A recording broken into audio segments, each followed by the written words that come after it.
চা বিশ্বের অন্যতম জনপ্রিয় পানীয়। এটি ক্যামেলিয়া সিনেন্সিস গাছের পাতা থেকে তৈরি হয়। চায়ের বিভিন্ন প্রকার রয়েছে, যেমন সবুজ চা, কালো চা, উলং চা ও হোয়াইট চা। চায়ের উপকারিতা ও অপকারিতা এর প্রকারভেদ এবং পান করার পরিমাণের উপর নির্ভর করে।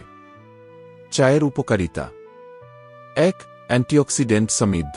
চায়ে ফ্ল্যাভোনয়েড ও ক্যাটেচিন থাকে, যা কোষের ক্ষতি প্রতিরোধ করে এবং বার্ধক্য রোধে সহায়তা করে। ২. হৃদরোগের ঝুঁকি কমায়। নিয়মিত চা পান করলে রক্তচাপ নিয়ন্ত্রণে থাকে এবং হৃদযন্ত্র ভালো থাকে। ৩. ওজন কমাতে সহায়ক। সবুজ চা মেটাবলিজম বাড়ায় ও চর্বি পোড়াতে সাহায্য করে। ৪. মানসিক সতর্কতা বৃদ্ধি করে।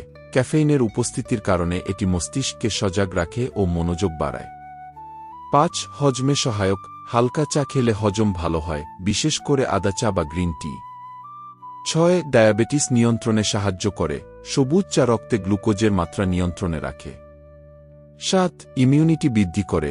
চায়ের পলিফেনল ও ফ্ল্যাভোনয়েড রোগ প্রতিরোধ ক্ষমতা বাড়ায়। ৮. ক্যান্সার প্রতিরোধের সহায়ক। গবেষণায় দেখা গেছে, চায়ের কিছু উপাদান ক্যান্সারের ঝুঁকি কমাতে পারে।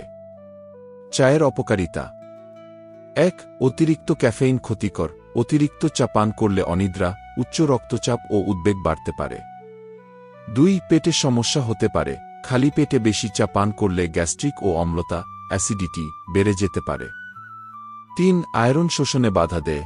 চায়ে ট্যানিন আয়রনের শোষণ কমিয়ে দেয়, ফলে রক্তস্বল্পতা হতে পারে। ৪. হাড় ক্ষয় হতে পারে। অতিরিক্ত চা পান করলে ক্যালসিয়ামের শোষণ কমে গিয়ে হাড় দুর্বল হতে পারে। ৫. ডিহাইড্রেশন হতে পারে। চা মূত্রবর্ধক হওয়ায় শরীর থেকে পানি বের করে দেয়, যা ডিহাইড্রেশন ঘটাতে পারে। ৬. গর্ভবতী মহিলাদের জন্য ঝুঁকিপূর্ণ হতে পারে। অতিরিক্ত ক্যাফেইন গর্ভপাতের ঝুঁকি বাড়াতে পারে। চা পান করার সঠিক নিয়ম: ১. পরিমাণ নিয়ন্ত্রণ করুন। দিনে ২-৩ কাপের বেশি না খাওয়াই ভালো। ২. খালি পেটে চা পান এড়িয়ে চলুন, এতে অম্লতা বেড়ে যেতে পারে। ৩. খাওয়ার পরপরই চা খাবেন না, আয়রন শোষণে বাধা দিতে পারে, তাই খাওয়ার অন্তত ৩-০-৪-৫ মিনিট পরে পান করুন। ৪. অতিরিক্ত গরম চা এড়িয়ে চলুন।